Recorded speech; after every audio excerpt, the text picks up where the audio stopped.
Welcome back to another interesting class with Success Academy. আজি আপোনালোকৰ সন্মুখলৈ লৈ আহিছোঁ ক্লাছ 10-ৰ অনুশীলনী 3.2 নতুন কিতাপৰ কুৱেশ্যন নম্বৰ 4-ৰ পৰা একদম শেষ অংকটোলৈ চাওক। 1 নম্বৰত কৈছে কি x+3 এই বহুপদটোৰ এটা উৎপাদক হয় বুলি কৈছে আৰু a + b = 7 যদি হয় তেনেহ'লে a আৰু b ৰ মান উলিয়াব লাগে। ইয়াত যেহেতু এইটো এটা উৎপাদক গতিকে আমি সমাধান কেনেকৈ কৰিম চাই লওক। ইয়াত সলিউশন 4 নম্বৰৰ যদি সলিউশন কৰিবলৈ যাওঁ এনেকৈ ধৰি ল'বা লেট px ইকুৱেল যেটো আমাৰ পলিনোমিয়েলটো দিয়া আছে x⁻³ ax² - bx + 6 তাৰপিছত ইয়াৰ পৰা লিখিম p যেহেতু x+3 যেহেতু উৎপাদক গতিকে p - 3 আমার 0 হব। p - 3 তো আমার ইকুয়াল 0 লিখি দিওঁ ইয়াত। p - 3 আমার কিমান হব x ৰ ঠাইত কেৱল আমি কি বহাইছো -3 বহাইছো গতিকে -3 কিউব x কিউব আছিল -3 cube plus a into -3 square minus b into -3 plus 6 equal হয়ে যাব আমার 0। যেহেতু p -3 তো আমার উৎপাদক হয় p + 3 এর উৎপাদক হয় গতিকে p - 3 ইকুয়াল 0 হব। এতিয়া -3 কিউব ইকুয়াল -27 তাৰপিছত ইয়াত প্লাস হব যেহেতু ইয়াৰ ওপৰত স্কয়াৰ আছে মাইনাসৰ ওপৰত স্কয়াৰ থাকিলে এটা প্লাস হৈ যায় 3 স্কয়াৰ 9a আৰু মাইনাস মাইনাসত প্লাস 3b প্লাস 6 ইকুয়াল 0 হৈ যাব। ইমপ্লাইজ আমাৰ এতিয়া থাকিল কি 9a প্লাস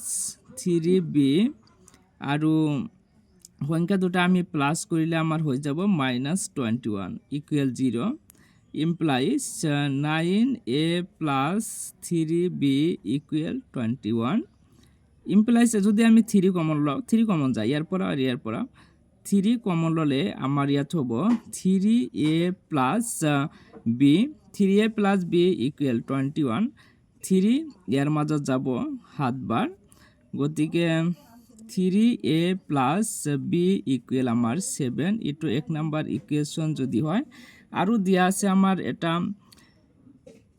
এটো আমি 1 নাম্বাৰ ইকুয়েশন পালো আৰু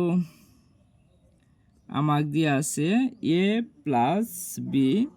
ইকুয়াল 7 এটো 2 নাম্বার ইকুয়েশন যদি আমি দিলাম এটো কি প্রদত্ত মানে দিয়া আছে।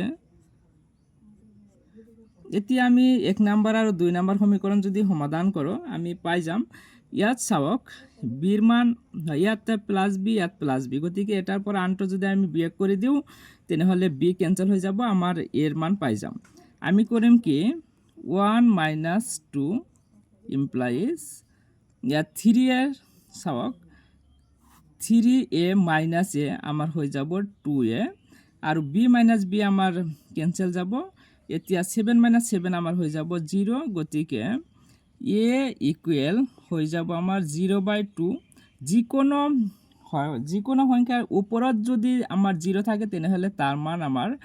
0 হৈ যায় কিন্তু নিচত 0 থাকিলে হিটৰ আনডিফাইন্ড তার মানে সংজ্ঞাবদ্ধ নহয় গতিকে আমি এর মান কিমান পালো 0।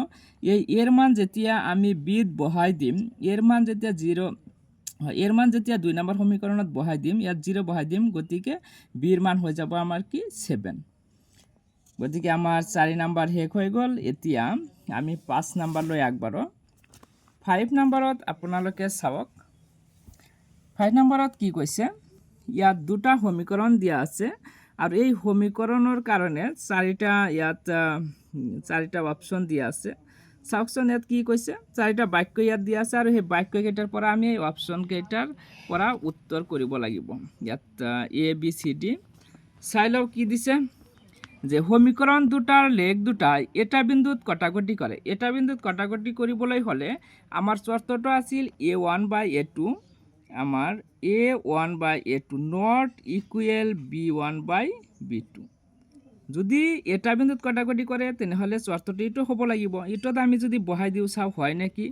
এই সমীকৰণৰ A1ৰ মান আমাৰ কিমান আছে 2 আৰু A2ৰ মান কিমান আছে -5 তাৰপিছত আৰু আছে কি B1 এইটো ইফালে লৈ গ'লে তো -y হ'ব -y মানে ইয়াত -1 এটা আছে -1 আৰু B2ৰ মান কিমান আছে 2 চাওক -2/5 আৰু -1/2 একেতো নহয় একে সমান নহয় গতিকে নট ইকুৱেলেই আহি গ'ল গতিকে A1/A2 আৰু B1/B2 নট ইকুৱেল আহি গৈছে গতিকে এইটো হ'ব আৰু এইটো যদি হয় এই এটা বিন্দুত কটাকটি কৰা মানে কি অদ্বিতীয় সমাধান এটা বিন্দুত কটাকটি কৰা মানে এটাই সমাধান থাকিব এটা সমাধান মানে হৈছে অদ্বিতীয় সমাধান গতিকে 4 নম্বৰত আছে এটা অদ্বিতীয় সমাধান থকা বুলি কৈছে 4 নম্বৰত গতিকে 4 নম্বৰটো ৰাইট হ'ব বাকিবোৰ নহয় সেইকাৰণে আমাৰ এনসাৰ হৈ যাব 1 আৰু 4 জিটত আছে চাও ABCD আমাৰ ডি নম্বৰতহে 1 আৰু 4 শুদ্ধ বুলি কৈছে গতিকে আমাৰ এনসাৰ হৈ যাব ডি নেক্সট 6 নম্বৰ 6 নম্বৰত ইয়াত কৈছে কি ইয়াত স্তম্ভ দিয়া আছে এটো স্তম্ভ A আৰু এটো স্তম্ভ B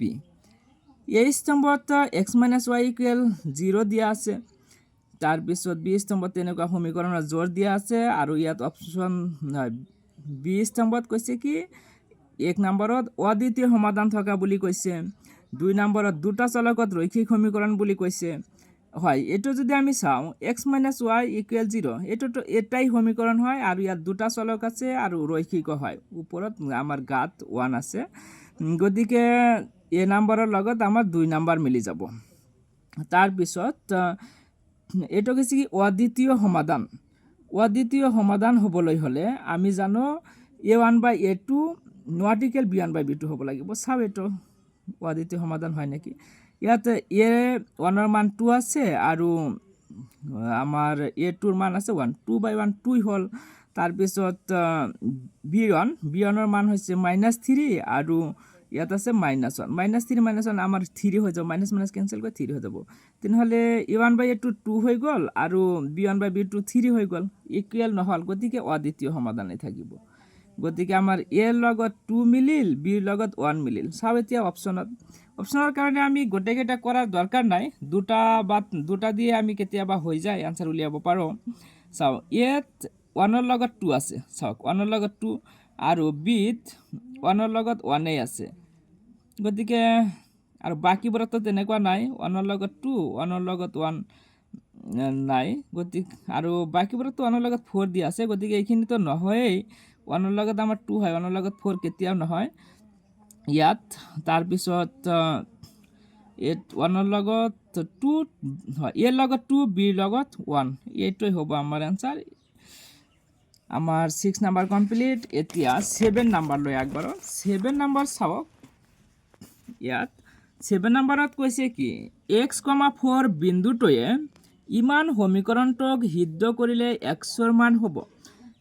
এইটোৱে যদি ইয়াক সিদ্ধ কৰে তাৰ মানে ইয়াত এইটো হ'ব আমাৰ x ৰ মান x ৰ ঠাইত এইটো বহাব লাগিব আৰু y ৰ ঠাইত বহাব লাগিব 4 গতিকে কৰি চাও 3x গতিকে 3 x ৰ ঠাইত বহাই দিম আমি কি x ৰ ঠাইত x আছে তাৰ পিছত প্লাস y ৰ ঠাইত কি বহাম আমি 4 ইকুৱেল 19 আছে 19 এই বহাম ইমপ্লাইজ আমার কি হয়ে গেল 3x ইকুয়াল 19 - 4 19 - 4 আমার কি হয়ে যাব 15 গতিকে 3 ইয়ার পাঁচতকে এবার যাব 5 বার 3 5 গুণ 15 গতিকে x ইকুয়াল আমি পাই যাম 5 গতিকে আমার অ্যানসার হয়ে যাব বি এতিয়া 8 নম্বৰত কি কৈছে দুটা সমীকৰণ ইমান আৰু ইমান দিয়া আছে কেৰ কিমানৰ বাবে জোৰটোৰ অসীম সংখ্যক সমাধান থাকিব অসীম সংখ্যক সমাধান থাকিবলৈ হলে আমাৰ a1/a2 equal b1/b2 equal c1/c2 গতিকেটা সমান হ'ব লাগিব গতিকে আমি ই উলিয়াম যেহেতু মান উলিয়াব লাগে কেৰ মান কেটো যেহেতু আমাৰ a2 তে আছে গতিকে আমি ইখিনি ললে উলিয়াব পাৰিম গতিকে ইখিনি লৈ চাম a1 ত আমাৰ কি হ'ব 2 ত আমাৰ কি আছে 2 আছে 2 বহাই দিলো তাৰ পিছত a2 ত আমাৰ কি আছে কি বহাই দিলো ইকুয়াল b1 ত কি আছে আমাৰ 4 আৰু b2ত কিমান আছে 8 এতিয়া আমি কৰি চাওঁ ইয়াত কি হৈ যাব 4k এইটো কটাকটি কৰক 4 ৰ মাজত একবাৰ যাব 4 8ৰ মাজত দুইবাৰ যাব এতিয়া k * 1 k হৈ যাব আৰু আমাৰ 2 * 2 কিমান হৈ যাব 4 k এর মান আমি কি পাই গলো 4 গতিকে 4 এই নাম্বার আমার অপশন হৈ যাব থ্যাংক ইউ ভিডিওটো ভাল লাগিলে লাইক কমেন্ট আৰু শেয়াৰ কৰিব এইবোৰে আমাৰ নেক্সট ভিডিও আনাত অনুপ্ৰেৰণা যোগায় থ্যাংক ইউ